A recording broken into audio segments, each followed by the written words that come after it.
Hey everyone, it's Irene from Bay Wellness Coaching. Today I'm really excited to be interviewing Jessica, who's here to share a little bit more about her experiences being an LGBT person in different parts of the country. So, from my understanding, Jessica lived in the Midwest, Southwest, East Coast, and is now here on the West Coast, which is where we are. So, I'm excited to hear a little bit more and share about experiences of people across the country. So, to begin, would you mind kind of sharing a little bit more about how you identify in terms of your gender orientation and sexual orientation? You bet. First off, hello, I'm Jessica. My labels are lesbian and also trans. I'm a trans woman. I transitioned about 20 years ago. Um, and I guess another label I use is nerd. So we'll go with that. Awesome, thanks. I know you have a bit of a following, so later on I will let you share a little bit more about that. And I think that'd be really cool for people to hear about your experiences being very involved in the nerd community.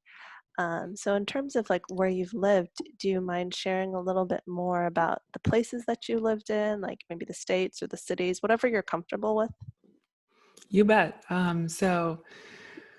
I grew up in Wisconsin, specifically southeastern Wisconsin in the suburbs of Milwaukee. So I saw a lot of Milwaukee growing up, and I lived there for about around 20 years. Less than that technically, but like most of that time, that was home to me. Um, I also lived in various parts of Wisconsin. I went to school in Madison and Eau Claire being western Wisconsin, much smaller part of Wisconsin, more rural, a lot more farmland. Um, After that, I lived in El Paso, Texas for a year. And after that, I found myself in Des Moines, Iowa, where I lived. My little assistant, my cat Scarlet here, is helping me today. Um, I lived in Des Moines, Iowa for about 3 years, and kind of the metro area of Des Moines. Then I moved to Boston, where I lived also for 3 years. And now I'm in Silicon Valley in the San Francisco Bay Area, specifically in Santa Clara, where I've lived for about 9 months now. Um, so a lot of different experiences in the various places that I've lived have kind of crossed the country, almost literally. So uh, yeah, there's a vast difference in experience being out and open in those parts of the country that I've lived in. Yeah, definitely. I think that's something that I would like to learn more about and explore a little bit more myself. I have lived in California my whole life, and though I've traveled to other places, I definitely have an understanding from people I know who came from like smaller cities. I actually lived in a small city myself in the Central Valley of California, which tends to be a very conservative place. I just happen to have relatives there too, and it's just not really like as welcoming of a place, but actually there I did still find small amounts of LGBT community and just really more progressive people. So I think it's even in surprising places, you might end up meeting a lot of really great LGBT people. Like, was it hard for you coming out living in Wisconsin? I've met very few other people from there who live here now, and I have met a few, and they seem to like it here because of the more welcoming environment. But I would love to hear a little bit more about your story. Well, what I can tell you is it is a bit harder in Wisconsin, and things have possibly changed over the past 10 years since I last lived there. But when I was coming out in like the early 2000s, we didn't have like school LGBT like GSAs. That just wasn't a thing yet. And where I lived, it was very white and very not necessarily extremely affluent, but definitely surrounded by a lot of affluent families, intermixed with a bunch of like, um, lower middle class folks. So it was very a very interesting environment for like grade school and things like that. But yet homogenous on race. And just not a whole lot of people that I knew of in grade school who were out. I knew one person, and I really did not understand it at the time. So for me, struggling with figuring out how to come out, I felt very isolated. And it was a huge challenge for me without any sort of role models to look up to at the time, especially coming out as trans at that period, when the internet was fairly new. There wasn't a whole lot of like, oh, I can just go on and watch a YouTuber talk about what all of these things are and like see a bunch of people who are like me. Um, so it's very scary, not knowing who I could trust, worrying about coming out to the wrong people, and then finding that like suddenly everybody would know, and then I would have to like fear for my safety kind of thing. Um, Thankfully, I have wonderful friends, and the friends I did choose to come out to treated me wonderfully, like very welcoming, and without them, things would be very different for me right now. Um, After I started to come out and was then at the University of Wisconsin Eau Claire, which is a much smaller community, um, I found myself amongst a very small but very fun group of LGBT folks at the college, because the university had an LGBT community, and then found myself in leadership roles where, being one of the only out trans people in the school's existence, I was being asked all sorts of questions, ended up having to like become the person that everybody looked to for information, started giving talks and lectures and stuff.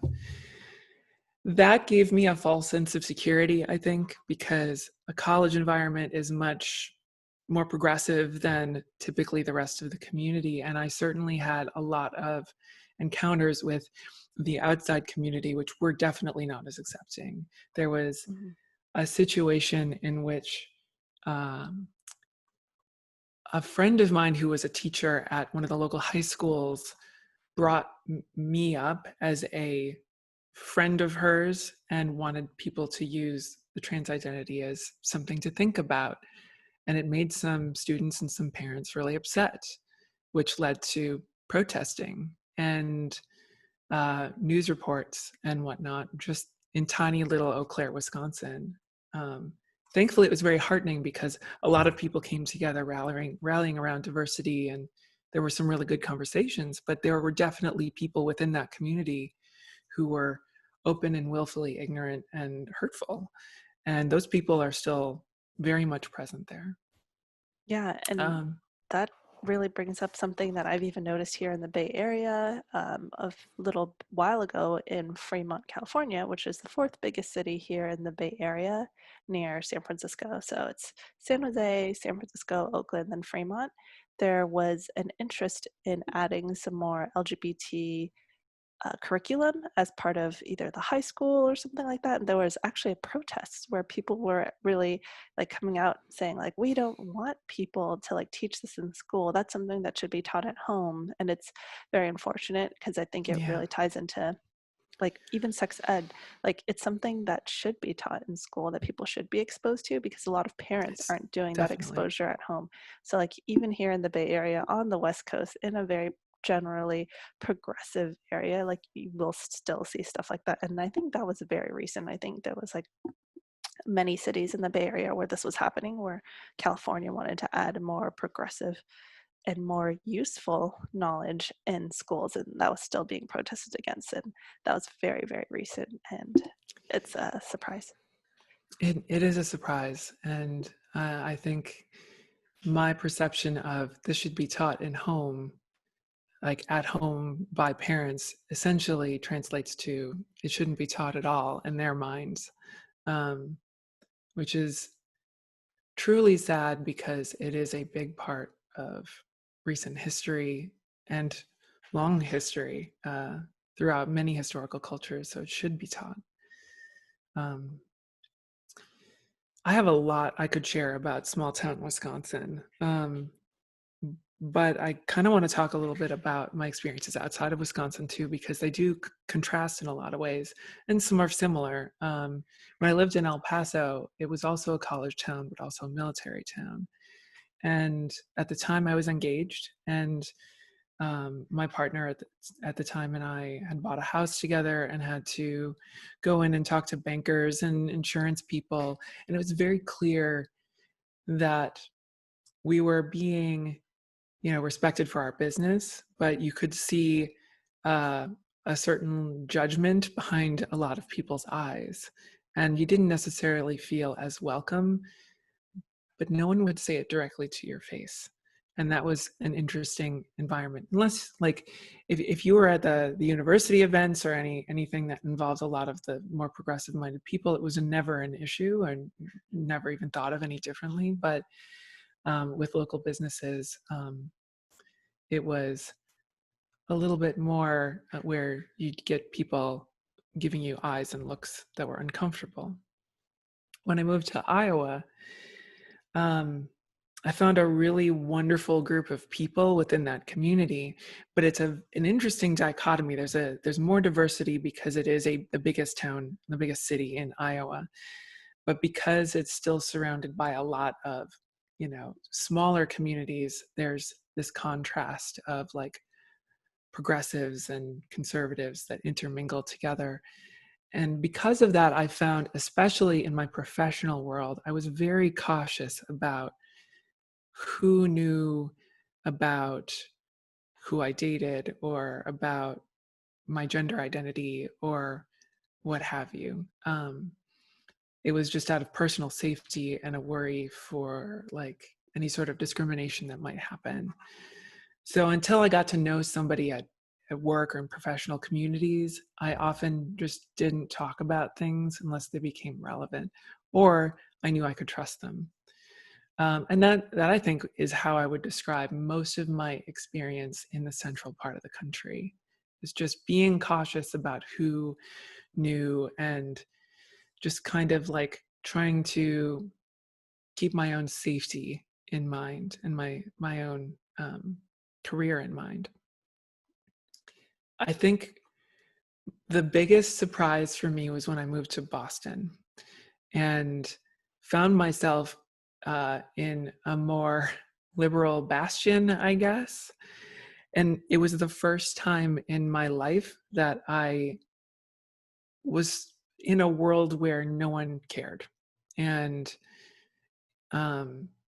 you would see queer folk holding hands walking down the street and no one batted an eye. Whereas when I was in Eau Claire, my partner and I were screamed at by people in the parking lot of the mall that we happened to just park in, or people driving down the road literally shouted lesbians at us.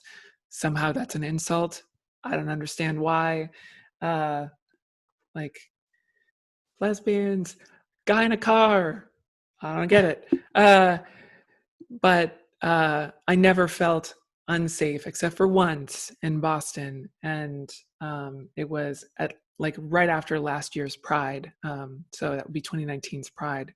I encountered somebody. I was in a group of people. We had just left the Pride Festival, and there was a guy who was spouting hateful stuff the entire walk from the like bus and subway station to where we were headed, and it was really scary and basically a bunch of bigotry being shouted at us. And that kind of thing is surprising in a place like Boston, but it's a reminder that it happens everywhere, even in our most like safest spaces. But I still am like blown away about that first feeling I had when I walked down Boylston Street, which is one of the main streets in Boston, and saw like all the local businesses with pride colors and flags, and like a big giant pride flag hanging from one of the skyscrapers, and just Was like that specifically during Pride or was it just in general? it was during Pride Month, Oh, like the okay. entirety of June. Mm. And I had never seen that before. When I lived in Milwaukee, there's Pride Fest, and Pride Fest is amazing. You should totally go sometime. It is the world's largest LGBT music festival. It's held at Summerfest grounds in Milwaukee, which is a huge, huge thing. It's fantastic. Really big names come there, and I used to volunteer for them. They're fantastic, fantastic time. Um, but even with Pride Fest, Milwaukee doesn't dress up, and Boston totally dressed up, and I was just stunned by that. Um, and I was really looking forward to my first Pride in San Francisco, but unfortunately, I won't get to do that this year. So I guess it'll be next year. But now that I've been in the Bay is just like a mecca for it, and no one questions anything. In fact, when I've lived in other parts of the country, usually when someone says my partner, you can usually assume that that person is queer. That is not the case on the coasts at all.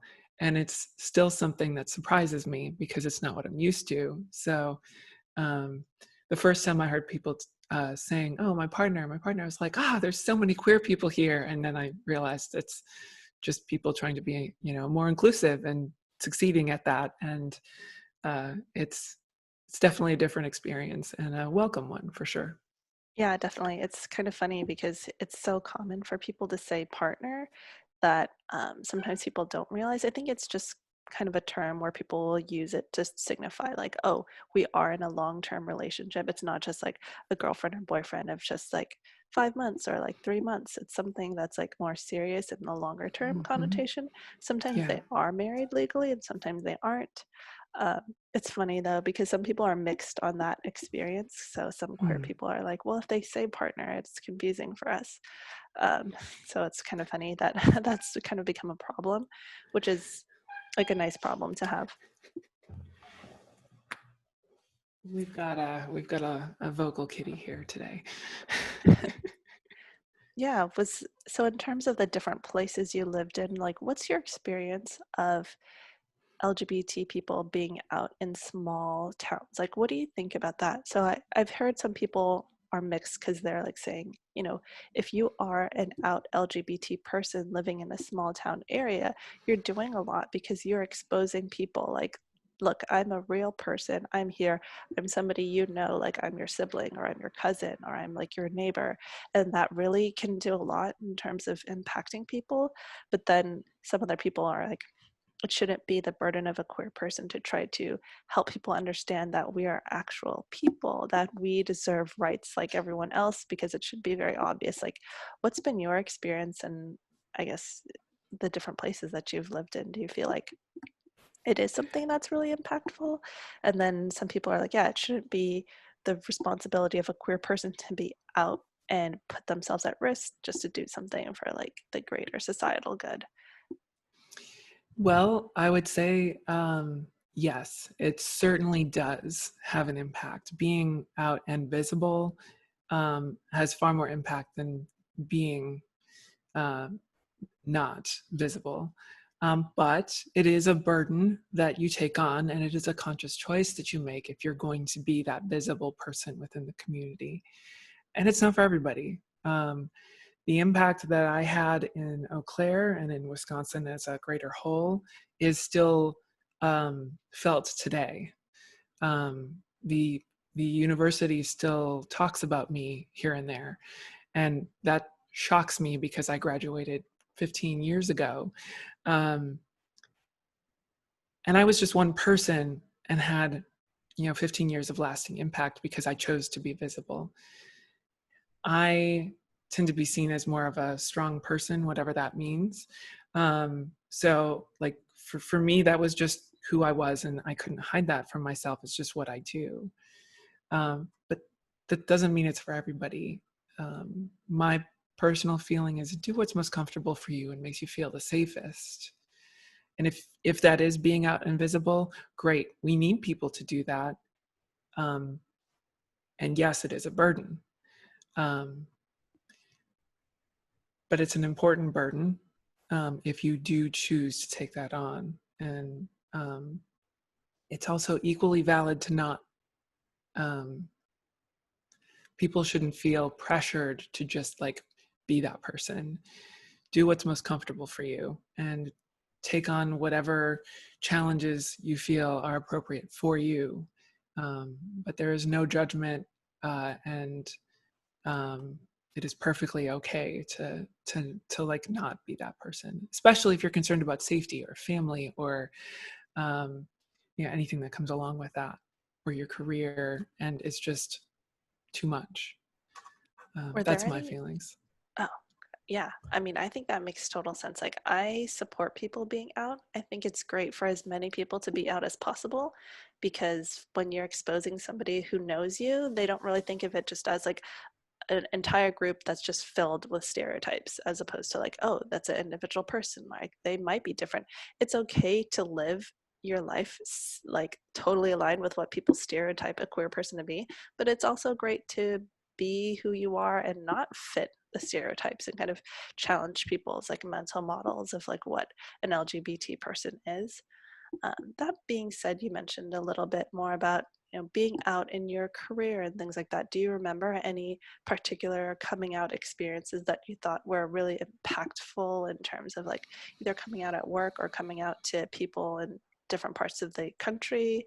Like, do you remember any specific stories that were really notable to you? I think, yes, certainly I do. When I was trying to get my first job out of college, it was a real challenge.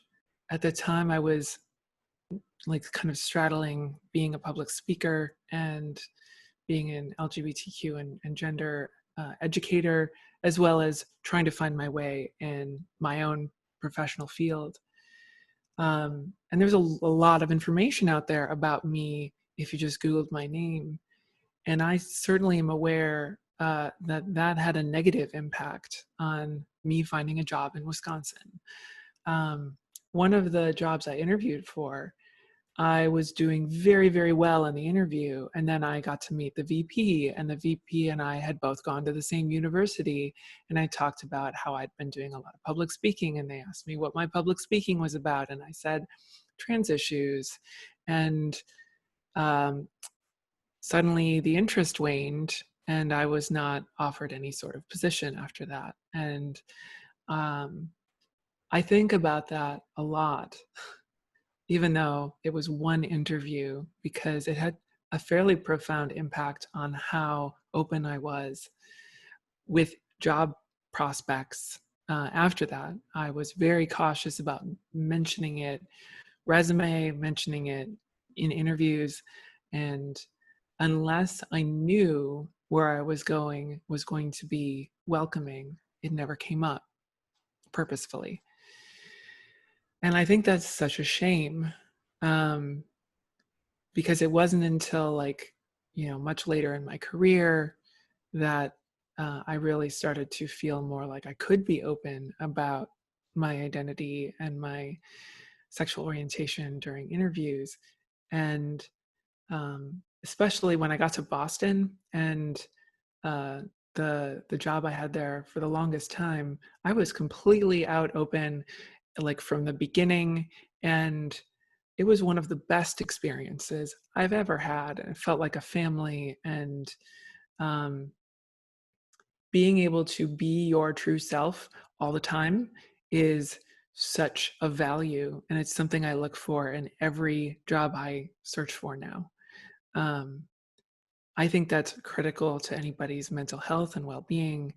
Um, if you have to work a place and you have to hide part of of who you are, hide your relationships, um, I would encourage folks to like consider different options, because you shouldn't have to do that. You should be able to feel like you can be yourself.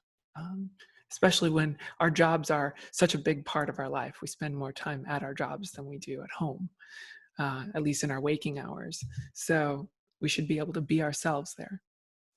Yeah, and I think that's really interesting what you said about your interview and feeling like that impacted you negatively. I've had other people tell me similar stories, and I think over time it has gotten a lot better just because, more people are out, more people have an understanding of, people of different gender orientations or different sexualities. And I think it's helped a lot. I know a couple of other people who shared stories where, like, during the interview, they'd ask them about their partners, or like they said, oh, my partner's moving. And then people would automatically assume that it was the opposite sex partner, and then they would just go along with it. And then from then on, they just kind of at work would just constantly allow people to have that assumption and like Yeah. not try to bring them around to like company events and stuff like that. And that is really stressful because that's another thing you need to stress about that somebody who might be like a cisgendered heteronormative person would never even have to think twice. So Right. I'm really happy that things have been progressing, and it's good to hear about your last job at Boston. Do you feel like there's a specific city that you've enjoyed the most living in? It sounds like Boston was a really progressive place. I've personally never been to Boston, and I would really like to go someday. I just haven't really had the chance to. It's also not like driving distance from here, so it just Right. hasn't come up for me yet. But was there like a favorite place out of all the different places you've lived in that you really enjoyed? That's really tough to say. Like, I haven't lived in the Bay Area long enough to really say, like, this is my favorite place. I've wanted to be out here for a long time. And now that I am out here, I'm thrilled to be out here. Hopefully, you know, things will change within the next 6 months and I'll actually be able to get to experience the whole area. Boston was a wonderful experience, a wonderful place to be. So much history, so much like so many smart people. I mean, Harvard and MIT and like the entire tech scene there. It's really there's some really wonderful people there. I would say it's one of the most positive experiences I've had. Aside from driving, I never want to drive in Boston again. And I think anybody who lives there would agree with me. Um, Is it because of ice, or is it just a lot of traffic? I am just mainly used to the Bay Area, which we have really, really bad traffic here, like one of the worst in the country. So I'm like, is it because of ice that people think that their other places are so bad? Or is it just as mm, congested as it is over here? so here in the Bay Area we have congestion, but people are still fairly considerate drivers. Like if you turn your turn signal on, people will give you room and let you merge. That is not the case in Boston. There is a term called masshole that really applies well to the Boston area. People are very aggressive and will do traffic maneuvers that are completely illegal, and it's just considered normal there. I don't want to get too much into it, but uh, there's a lot of microaggressions that happen on the road in Boston, and people are very angry when they get behind the seat of the car. And a lot of it has to do with the fact that Boston is one of the, if not the oldest city in the country. I think it is the oldest city in the country. And a lot of the infrastructure was designed around horses. So you've got these very narrow streets, and they're all very old and fairly, some of them are more well maintained than others. We'll just put it that way. And it can be real easy to get lost, and it can take a long time to get a short distance just because the roads are difficult to traverse, and it can be very frustrating. It takes a long time to get just a couple of miles, and that can happen here in the Bay Area too, obviously. But people seem to be a bit more courteous here when they're on the road, even with all the traffic. So that this is a side conversation, but yes, that is essentially that is why I would say driving in Boston is not joyful. I have not driven in LA, but I have driven in Chicago, and I would say I much prefer Chicago over Boston. Um, for those that might be familiar with driving in Chicago, both Gotcha. very aggressive cities. Yeah, my understanding, people will describe LA as kind of the most aggressive, and then also the highways there are very, very wide. So if you're changing lanes, you might need to be changing 7 lanes, and then the people are very aggressive there. And there's also even worse traffic there, in Yeah, my experience, in here. Like here, you have really bad traffic from like 3 to 7. Like over there, it could be like 2 to 8 or like 2 to 8:30. It's like even yeah. longer of a rush hour traffic, and that's been pretty unfortunate. Um, but I guess in terms of like traveling, have you traveled anywhere in the US or even outside of the US for people who might be international that you felt you had a really good LGBT experience at, or anything you want to share in terms of traveling? Travel wise, I don't know that I would say that there's anything specifically that stood out to me LGBTQ wise. I've been to Seoul in Korea, I've been to Montreal, I've been to Munich, Germany. Um, I had a wonderful experience in Seoul, but I really didn't do a whole lot that was like queer centric. Same with the other two places. Really great experience, but not a whole lot focus on anything that is LGBTQ related. I've been all over throughout the Midwest, the Twin Cities, where a lot of the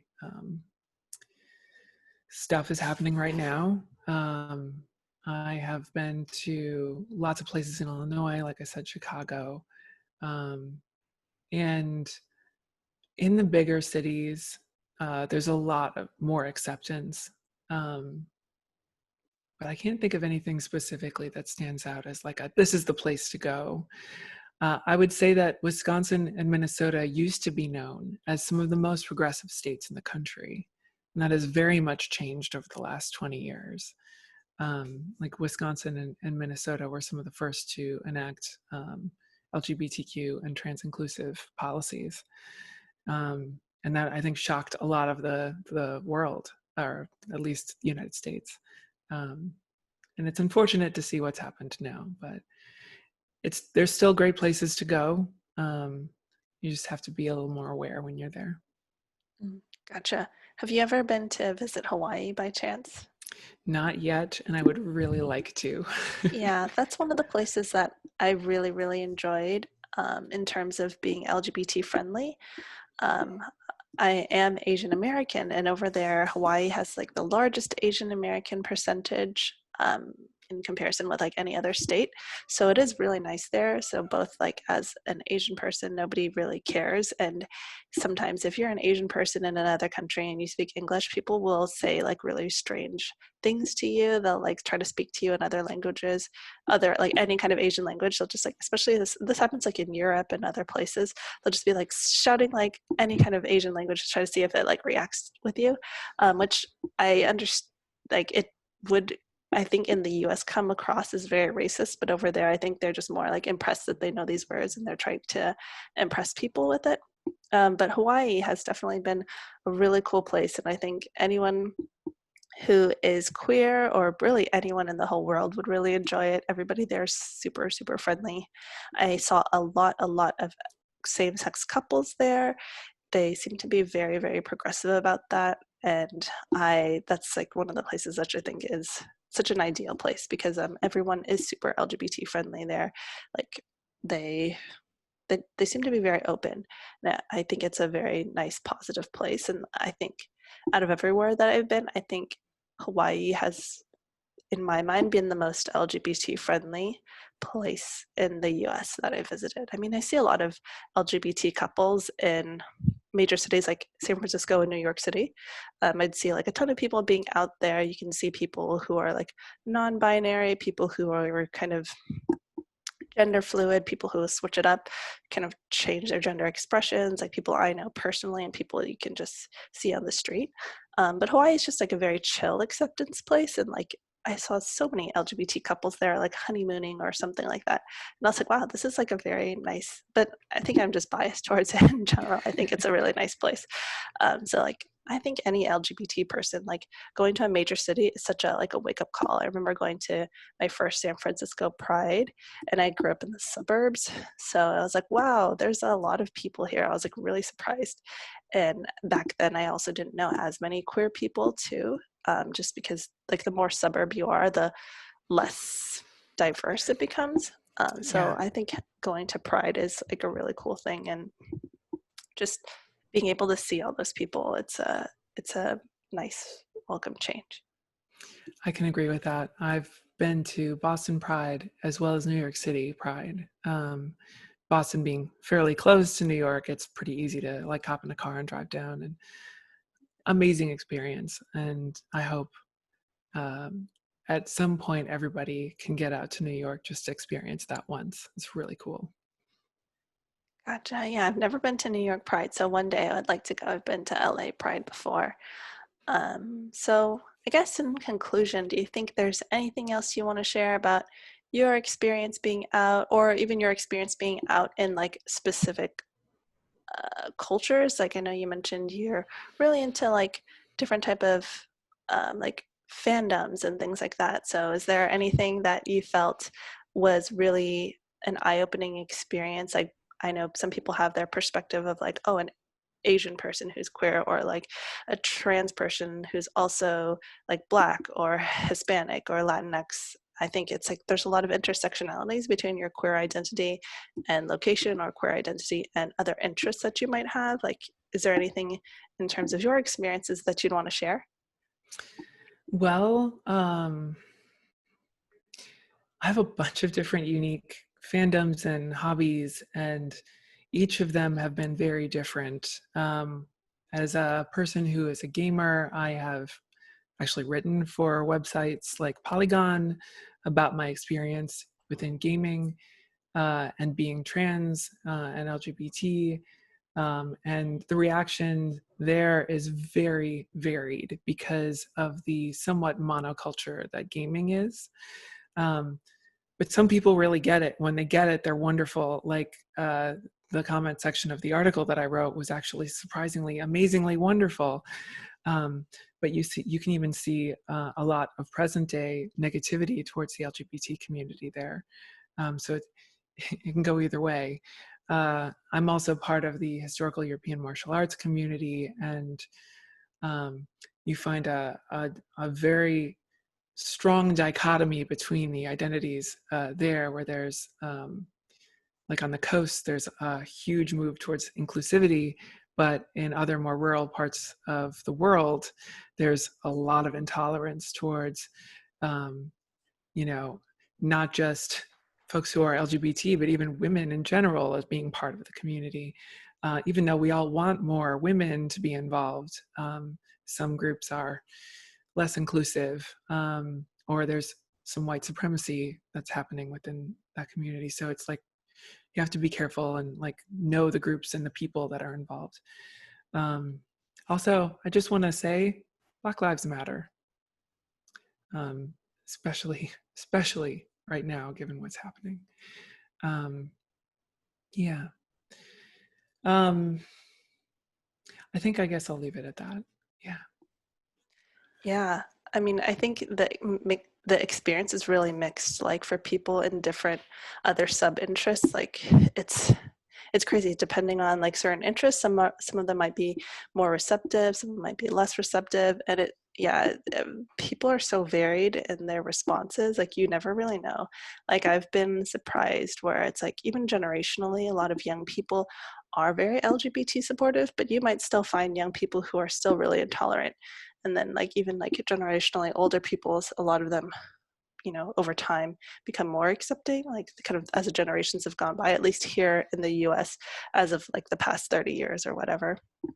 People seem to be more tolerant, but then you also see some older people who are also super supportive. And like even within like the Asian community, like you'll see people who are very supportive and not very supportive. But hopefully everything will trend to be more positive, more welcoming, more accepting in the future, which is pretty much all we can really hope for. But Yeah, yes. exactly. I think a lot of that has to do with family environments when you're surrounded by people who are like spouting a lot of, hateful rhetoric or are just not accepting themselves. That the mindset can be very quickly and easily passed down to children, and that's why we need to have a presence within the educational system and in the media, to help be that source of truth for those who don't have the exposure within their families. Mhm. Yeah, I'm with you there. I think it's important, especially like in the day of the internet. Like before, I don't think I could have Googled like finding like resources for queer people as like a young child or a young person, but nowadays it's so accessible, and I feel like youth are doing so much more. Like they're really out there on all these different platforms and like Yeah. all these different medias that we might not be even exposed to.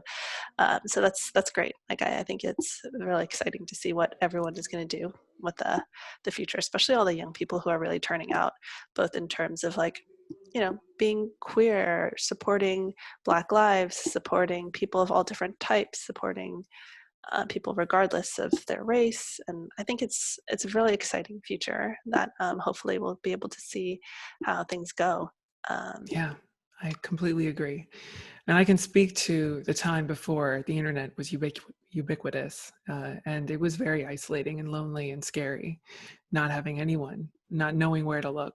Um, the internet is both a blessing and a curse, but mostly, I think, a blessing, especially for our community in that yeah, regard. yeah, thank you. Thanks so much for being candid, sharing your story with us. I really appreciate it. For anyone who's out there, feel free to drop it in comments. I'll try to view them or respond. Um, and if you found this content helpful, you can feel free to subscribe to the channel. I want to do more interviews in the future, sharing different experiences, and then hit that like button. If you have any specific people you want to hear stories from, also write that down in the comments so it'll give me a better idea of like what kinds of things people are looking for. But thanks again, Jessica, for being on the channel today. And if you want to learn more or get in touch with Jessica, you can find her at On Twitter, it's the Punder Woman, facebook.com/Jessica Janik. My website is jessicajanik.com. You can find me at youtube.com/Jessica Janik, and my Instagram is also Jessica Janik. Pretty easy. Nice. And if you're wondering how Jessica and I met, we met through this grassroots nonprofit group called the Nice Queer Pals Bay Area. So you can find the Facebook group. I'll put it in the description below. It's for queer women, gender nonconforming, and non-binary folks. So hope to see you there. All together now, deep breath in, deep breath out. Have a good rest of your day, everyone. Take care.